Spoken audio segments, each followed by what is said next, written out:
Picture तो सालों से बाकी है, लेकिन कट। एक और कर ले सर, इस बार ज्यादा इमोशन के। दोस्तों, एरियन खान ने आखिरकार अपने डेब्यू प्रोजेक्ट का ट्रेलर लॉन्च कर दिया है और अब सबके दिमाग में बस एक सवाल घूम रहा है। क्या ये स्टार किड बॉलीवुड की चमक दमक के पीछे का सच दिखाने वाला है? बर्ड्स ऑफ बॉलीवुड का ये ट्रेलर सीधे शाहरुख खान और आमिर खान जैसे बड़े नामों के साथ रिलीज किया गया है।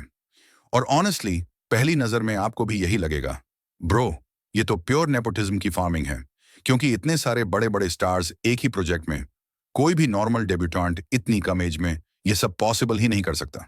ऑब्वियसली यहाँ डैडी पावर काम आई है, लेकिन अगर उस नेपोटिज्म वाली वाइब को थोड़ी देर के लिए साइड रखकर सिर्फ ट्रेलर को देखें तो लगेगा ओके, यहाँ पर शायद कुछ नया, कुछ डिफरेंट देखने को मिलेगा।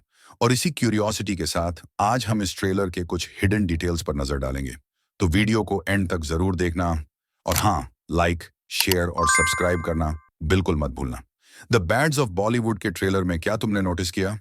ठीक 2 मिनट 21 सेकंड पर हमें राज बेदी दिखते हैं और वो बोलते हैं, अब पहचाना। ये सीन एक्चुअली रेफरेंस था कोई मिल गया मूवी का, क्योंकि उस फिल्म में रजत बेदी और उसके दोस्त स्कूल में बास्केटबॉल खेलते हैं और अगर ध्यान से देखो तो यहाँ उनके हाथ में भी बास्केटबॉल है, जो क्लियरली उस आइकॉनिक सीन की याद दिलाता है।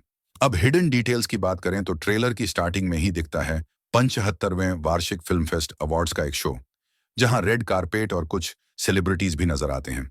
इस मूवी में लीड रोल निभा रहे हैं लक्ष्या लोवानी, जिनका कैरेक्टर है आसमन सिंह। और स्टार्टिंग में उनका जो छोटा सा फाइट सीन ग्लिम्स दिखाया गया है वो देखने में सच में काफी कूल लगता है, लेकिन असली वाव मोमेंट आता है जब एंट्री होती है राघव जुयाल की।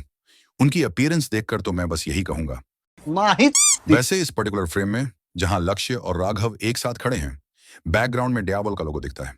ये डैवोल कंपनी असल में शाहरुख खान और आर्यन खान ने मिलकर बनाई हुई एक ड्रिंक ब्रांड है और ट्रेलर में लोग वही ड्रिंक पीते हुए दिखाई देते हैं।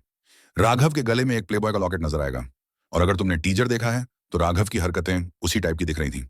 वैसे मैंने एक और चीज नोटिस की, ट्रेलर में जो लोगो और टाइटल्स आते हैं उनके आसपास जो एलिमेंट्स दिखाए गए हैं वे असल में एक फिल्म डिस्क के टूटे टुकड़े लगते हैं जो इधर उधर बिखरे हुए हैं। ये छोटी छोटी डिटेल्स मुझे पर्सनली बहुत अच्छा लगा। फिर एक थिएटर फ्रेम आता है जिसमें हमारा लक्ष्य हीरो बना हुआ है, लोग उसे उसकी एक्टिंग के लिए अप्रिशिएट कर रहे हैं। इसके बाद हमें अवार्ड शो की कुछ फुटेजेस तेजी से दिखाई जाती हैं, जिन्हें जब मैंने ब्रेक डाउन करके देखा तो मुझे कई सारे एक्टर्स दिखाई दिए।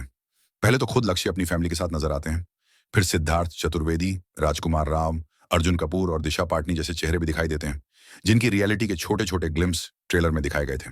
और हाँ, एक सीन में जब दिशा पाटनी, जिसने सही से कपड़े पहन लिए हैं, स्टेज पर आती है तो सारे फोटोग्राफर थोड़ा नाराज होते दिखाई देते हैं। मतलब ये मूवी बॉलीवुड की पोल खोलने वाली लगती है। फिर ट्रेलर में आमिर खान और एस राजामौली की कुछ क्लिप्स भी आती हैं।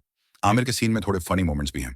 आखिर में ट्रेलर में एक एक्ट्रेस दिखती है जिसे लोग शायद बॉबी देओल की बेटी मान रहे हैं, क्योंकि फिल्म में बॉबी देओल भी एक सीन में बोलते हैं, मेरी बेटी की पहली फिल्म है and this is not the launch I want for my daughter. फिर भाई साहब एक सीन में हमें दिखता है धर्मा प्रोडक्शंस, और भाई साहब वो बिल्डिंग लिटरली गजब की लग रही है।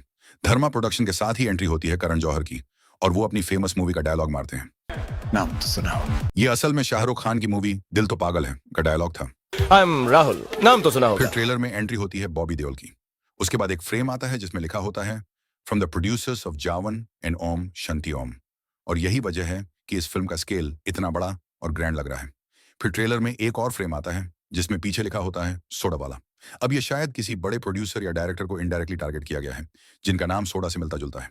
उसी सीन में बैकग्राउंड में एक फिल्म का पोस्टर भी दिखता है जिसका नाम है सैलाब। ये असल में इस मूवी के अंदर की मूवी है, क्योंकि रियल में सैलाब नाम की फिल्म 1990 में आई थी।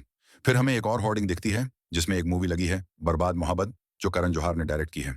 उसमें हमारे लीड हीरो हीरोइन नजर आते हैं। उसी के नीचे बोएट की ब्रांडिंग भी है, और हाँ, एक फ्रेम में बोएट का स्पीकर भी दिखाया गया है मार्केटिंग के तौर पर। अब यहाँ जो लीड रोल में है लक्ष्य, वो फंस चुका है करण जौहर और सोडावाला के बीच, और दोनों उसे प्रेशर कर रहे हैं अपनी अपनी मूवी में काम करने के लिए। लोकेशन भी महाराष्ट्र की ली गई है, इसलिए कार्स की नंबर प्लेट भी वहीं की दिखती है। फिर एक सीन आता है जिसमें अंडरवर्ल्ड लिंक्स की बात की जाती है, अंडरवर्ल्ड के साथ लिंक्स। और इसके बाद हमें SRK का वो लुक दिखता है जो हमने रईस में देखा था। फिर ट्रेलर में लक्ष्य और बॉबी देओल के बीच थोड़ी अनबन भी दिखाई जाती है कुछ फाइट सीन्स के साथ, और एक जगह लक्ष्य जेल में चला जाता है जहां फैंस उसके सपोर्ट में खड़े हो जाते हैं। वैसे ये फाइट सीन शायद किसी फिल्म सेट का हो सकता है, मतलब शूटिंग के दौरान भी ये रियल लग रहा है। और यहाँ पर मैं एडिटर की तारीफ करूंगा, ट्रांजिशंस काफी जबरदस्त लगे। फिर एंट्री होती है बदशाह रैपर की, जो कहता है थैंक यू। गाना बंद कर दिया आपने, कानों से खून आ गया था बहन। अब यहाँ शायद किसी को टीज किया गया है। फिर मनोज पाहवा सर बोलते हैं घंटे का बादशाह, यानी इनडायरेक्टली बादशाह रैपर को डिस करते हैं। फिर ट्रेलर में बहुत फास्ट और ग्रैंड सीन्स दिखते हैं जिनमें अलग अलग फिल्मों की शूटिंग चल रही होती है। एक फ्रेम में हमें राघव जुरेल के साथ रणवीर सिंह भी नजर आते हैं। अब टाइटल की बात करें, ये मूवी का नाम है द बैड्स ऑफ बॉलीवुड, लेकिन असल में ये शायद द बास्टर्ड्स ऑफ बॉलीवुड होना था। पर ऑब्वियस है कि टाइटल में गालियां नहीं लिख सकते और किसी को ऑफेंड भी नहीं करना था, इसलिए स्टार्स लगा दिए गए। लेकिन ऑनेस्टली पढ़ने और सुनने में बैड्स ऑफ बॉलीवुड भी ठीक लग रहा है। साथ ही यहाँ वो क्लासिक पुराना बॉलीवुड लोगो भी दिखता है। फिर मैनेजमेंट वाला बंदा मनोज पाहवा से कहता है, आपसे मिलने आया है बादशाह। लेकिन मनोज पाहवा को लगता है ये वही रैपर बादशाह है, इसलिए वो गाली दे देते हैं। शादी पैन दिल की शक्ल नहीं देखना चाहता मैं, पर सर घंटे का बादशाह। लेकिन एक्चुअल एंट्री होती है हमारे शाहरुख खान की, और बैकग्राउंड में 1999 में आई उनकी मूवी बादशाह का ही म्यूजिक चलता है। और डैम भाई, एसआरके का लुक यहाँ माइंड ब्लोइंग लग रहा है। फिर मैनेजमेंट वाला बंदा एसआरके को रोक देता है, यही बोलकर कि अंदर कहाँ जा रहा है। क्या कहा उसने? नहीं सर, वो अरे चुके, क्या कहा उसने? बोला घंटे का बादशाह। घं